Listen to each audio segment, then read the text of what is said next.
की तुम्ही देखील आपल्यासोबत राहुल मुंडे आहेत, तुम्ही देखील काम बघताय. आपण बघू शकतो की वेगवेगळ्या घटना आहेत, 2 घटना आहेत, खंडणी आणि खुनाचा गुन्हा. की विष्णू चाटेचा दोन्ही गुन्ह्यामध्ये सहभाग आहे. तुम्ही आरोपीचे वकील आहेत. आर्ग्युमेंट करताना काय काय तुम्ही मुद्दे तिथे पटवून दिले न्यायालयाला, आणि त्याचबरोबर 14 दिवसाची आता न्यायालयीन कोठडी सुनावण्यात आली. अर्ज जामिनासाठी तुम्ही केलाय का, आणि त्याचबरोबर कोणत्या मुद्द्यावरती त्यांना न्यायालयीन कोठडी सुनावण्यात आली? सर्वात पहिल्यांदा म्हणजे मी तुम्हाला विनंती करतो की तुम्ही जे म्हटला सहभाग आहे, सहभाग दर्शवणारा एकही कागदोपत्री पुरावा न्यायालयासमोर आजपर्यंतच्या कुठल्याही तपासामध्ये आलेला नाही. त्यामुळे त्यांचा सहभाग आहे असं आपल्याला या स्टेजला तरी म्हणता येणार नाही. प्रकरण जे आहे ते तपासामध्ये आहे. तपास होऊ द्या. तपास आता एक्स्टॉर्शन जे आहे खंडणीचं प्रकरण, त्या प्रकरणामध्ये तपास जो आहे तो पूर्ण झाला जवळपास. कारण पूर्ण तपास झाला नसता तर पोलीस प्रशासनाने स्वतःहून या ठिकाणी न्यायालयीन कोठडी मागितली नसती. त्याचबरोबर सूत्रांच्या माहितीनुसार देखील म्हणण्यात येते की ज्या मोबाईलवरनं विष्णू चाटेच्या मोबाईलवरनं वाल्मिक कराड यांनी संभाषण केलं होतं, तो मोबाईल देखील अद्यापर्यंत जप्त केला नाही असं देखील माहिती समोर येते. नक्की तो मोबाईल जप्त केला, कारण व्हॉइस सॅम्पल देखील पाठवण्यात आले होते. व्हॉइस सॅम्पल घेतल्याबद्दल पोलीस प्रशासनाने त्यांच्या कागदामध्ये नमूद केलं आहे. मोबाईलबद्दल मात्र त्यांनी माहिती काही पूर्णतः कोर्टासमोर मांडलेली नव्हती.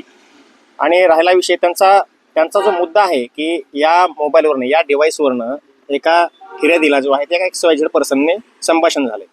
जर त्या फक्त कॉलचा जर विषय असेल तर कॉल झालाय किंवा कसं आणि कॉल किती वेळ झालाय यासाठी जे आहे ते त्या फिर्यादीचा मोबाईल या अगोदरच पोलिसांनी जप्त केलेला आहे. त्यावरून ते दिसून येईल. त्याचबरोबर टेक्निकली जर विचार केला तर त्या जी निगडीत कंपनी असेल, त्या मोबाईलची असेल किंवा त्या सिम कार्डची, त्या कंपनीकडनं त्यांना CDR घेता येईल. त्यावरून त्यांना ती गोष्ट आहे ती स्पष्ट करता येईल. मोबाईल वगैरे जप्त केलाय का?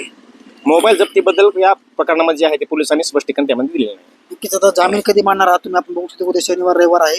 मग जामिनीचं कसं तुम्ही प्रोसिजर करणार आहे, आणि जामीन कधी मांडली जाणार आहे? आता 2 दिवस उद्या परवा न्यायालयाला सुट्ट्या आहेत. त्यामुळं आता आम्ही सर्व आमची जी टीम आहे, आम्ही सर्वजण आता तो जामीन करिता जो काही अर्ज दाखल करायचा आहे तो अर्ज आम्ही आता तयार करणार, आणि आम्ही पुढील आठवड्यामध्ये या खंडणीच्या गुन्ह्यामध्ये विष्णू महादेव चाटे यांचा जामीन अर्ज दाखल करणार आहोत. नक्कीच हे आरोपींचे वकील होते, आणि एकंदरीत पाहायला गेलं तरी विष्णू चाटेंवरती जो 2 कोटी रुपये मागितल्या प्रकरणाचा आरोप आहे असं त्यांचं म्हणणं आहे, तो सिद्ध झालेला नाही. ते प्रकरण जे आहे ते न्यायालयीन प्रविष्ट आहे. येणाऱ्या काळामध्ये जे काही आपण बघू शकतो, आज जो युक्तिवाद झाला, या युक्तिवादाच्या दरम्यान 23 दिवसाची जी आहे ती पोलीस कस्टडी त्यांना सुनावण्यात आली होती. तो कार्यकाळ संपल्यामुळे आता पुढे त्यांना 14 दिवसाची न्यायालयीन कस्टडी सुनावण्यात आलेली आहे. त्यांचा जामीन अर्ज जे आहे आम्ही 2 दिवसात करणार असल्याचं देखील या संपूर्ण मंडळींनी आणि वकिलांनी देखील मुंडे आहेत, सेफ आहेत, त्यांनी केलेलं आहे. नक्कीच येणाऱ्या काळामध्ये आणखी काय समोर होतंय हे देखील पाहणं महत्त्वाचं आहे. मुंबईतून योगेश काशीद, बीड, केज. थँक्यू.